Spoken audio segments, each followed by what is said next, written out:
Vamos a empezar con el último vídeo de la lección 7a, al que hemos titulado La época libia durante las dinastías 23 y 24. Así que vamos a hablar de esas dinastías, pero también de la llamada dinastía del Alto Egipto, que es justo la que presentamos ahora en pantalla. La dinastía tebana 23 no es la dinastía 23 referida por Manetón, sino una dinastía que corresponde solo al área tebana y que a veces es, como decía, llamada línea del Alto Egipto.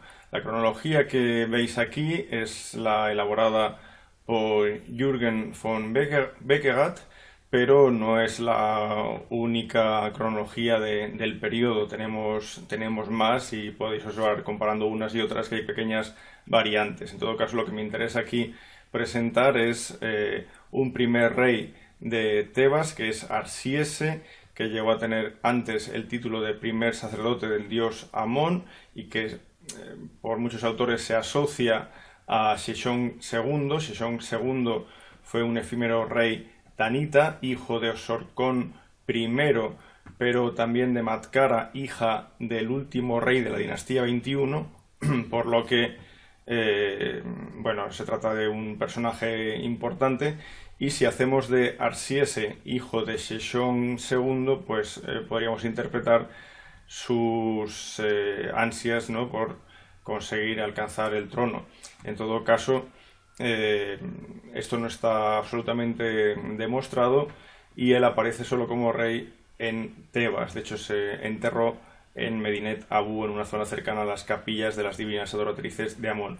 Pero después tenemos marcado en negro a Takelot II, Osorkón III y los hijos de Osorkón III, Takelot III, Rudamun y el efímero Ini. Estos son monarcas que se asocian a una misma familia. En realidad Ini no sabemos qué relación tiene, pero forman parte de una dinastía tebana. Mientras que los otros que aparecen aquí mencionados son rivales de esta dinastía. Es decir, que aunque llamemos a esto dinastía tebana 23, aquí hay dos líneas de poder que durante un periodo van a estar luchando por el control de Tebas. Dentro de la dificultad que tiene el estudio de este periodo, hay una serie de inscripciones que nos ayudan en cierta medida a recomponer la cronología relativa del mismo, y son las inscripciones del muelle de Karnak. En este lateral del muelle tenemos inscripciones aparentemente sin importancia, que servían para marcar a qué altura llegaba la inundación del Nilo, pero sí que tiene mucha importancia dado que se trata de inscripciones con fechas dobles. Por ejemplo, en el texto 24, uno de los muchos que hay aquí, se habla de la inundación que tiene lugar en el año 12, que ha de ser año 12 de Sheshonq III, rey en Tanis, que corresponde al año 5 de Padibastet. Padibastet es un rey que eventualmente gobernó en Tebas, y esto tiene lugar durante el pontificado de Arsiese. Bueno, pues fechas como estas son muchas las que tenemos, de modo que podemos componer, ¿no?, una cronología relativa de ese periodo. Pero es bastante complejo porque son varios los rivales con título real y también son varios los pontífices que luchan por el control del sumo sacerdocio de Amón. Un ejemplo muy atractivo es el del príncipe Osorkón. De él no solo tenemos constancia en esas inscripciones del muelle de Karnak, sino también en una bella inscripción conocida como la Crónica del príncipe Osorkón, publicada hace años ya por Caminos. Bueno, pues observa cómo este príncipe Osorkón, que es hijo del rey Takelot II en Tebas, de manera intermitente es sumo sacerdote de Amón. Por ejemplo, tiene control de Tebas entre el año 8 y 11 de Sheshonq III, entre el año 21 y 22 de Sheshonq III, y así de manera intermitente hasta el año 39, en el que parece que por fin consigue asentarse definitivamente en ese pontificado. Mientras tanto, el contrincante que tiene es el sumo sacerdote Arsiese y después al sumo sacerdote Takelot que forman parte de esa lucha, de esa crisis que va a durar varios decenios en Tebas. Finalmente, el príncipe Osorkón se hace con el poder en Tebas y llegará a ser titulado rey. Solo como rey prácticamente tiene un gobierno de 30 años, con lo cual podemos imaginar que fue una persona que llegó a una edad bastante avanzada.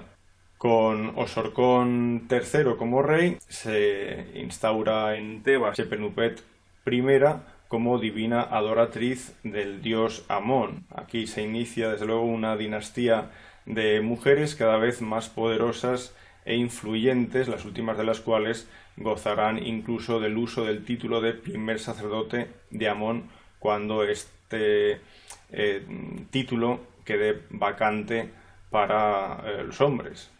Los hijos de Osorkón III son Takelot III, que reinará los últimos años de su padre en paralelo a él, en una corregencia, y después Rudamun, que es otro hijo de Osorkón III. Por lo tanto, Takelot III y Rudamun son hermanos. En esta época de ambos reyes, la influencia del reino de Nubia es cada vez más importante sobre la Tebaida. De hecho, debió ser en esta época cuando se instauró como sucesora de Shepenupet I, hija de Osorkón III, la hija del rey Kashta de Nubia, llamada Amenirdis. Era Amenirdis I, que es la que veis representada tanto en el relieve, que aparece en el templo de Osiris Hekayet, una pequeña construcción en la parte noreste del recinto de Amón en Karnak, como en la preciosa estatua de la izquierda elaborada en calcita. Pero, como hemos mencionado, esa dinastía tebana 23 no corresponde a la dinastía 23 de Manetón. Manetón, o sus compiladores Africano y Eusebio, nos hablan de varios monarcas. Nos hablan de Petubates, que ha de ser Pedubastet, o Padibastet, mejor dicho, Osojo, que correspondería a un Osorkón, y finalmente Samus y Set, para los que no encontramos correspondencia, pero para cuya identificación o comprensión sí que existen varias hipótesis que no podemos comentar, pero que si os interesa, podría ser interesante que consultarais este artículo que os indico en la pantalla ahora. Si en otro momento hablamos de Salmanasar III, de su antecesor Asurnasirpal II, de la presión ejercida sobre las ciudades fenicias, bueno, pues ahora ya pasada la mitad del siglo VIII antes de Cristo, encontramos un rey, Tiglat-Pileser III, que gobierna en Asiria del 744 al 727, y en este periodo él va a seguir realizando campañas contra no solo ya la costa levantina, sino también más hacia el sur, hacia la frontera con Egipto. De hecho, hay un texto de este monarca en el que queda claro que impone un bloqueo comercial a Egipto, cuando se dice que en Sidón ya se impida que baje la madera y que sea enviada a egipcios ya filisteos. Se impone un bloqueo comercial que marca bien las intenciones de este monarca. Y por otra parte será Salmanasar V, que es sucesor de Tiglat-Pileser III, quien lleve la presión ya al reino de Israel, de modo que el último rey de Israel, llamado Joseas, pida ayuda, según aparece en este texto del Antiguo Testamento, a So, rey de Egipto, para salvarse, ¿no?, de esa presión asiria. No sabemos quién es So, pero muy probablemente So es una abreviatura de Osorkón, y probablemente, como decía, Osorkón IV, que sería rey de la dinastía 23, en este caso la dinastía 23 de Manetón. La caída de la capital de Israel, Samaria, tuvo lugar aproximadamente hacia el año 722. Claro, en este momento Egipto no es un país fuerte y unificado. En este momento Egipto es un país completamente fragmentado. Fijémonos en qué aspecto podía ofrecer el delta en aquella época. Aquí hay multitud de señoríos independientes. Por una parte, el territorio del noreste, que quedaría bajo el mando de los reyes. Primero, acordémonos de aquel Sejong V, último rey de la dinastía 22, pero ahora estamos hablando de la dinastía 23 y por eso os indico aquí reino de Tanis Bubastis.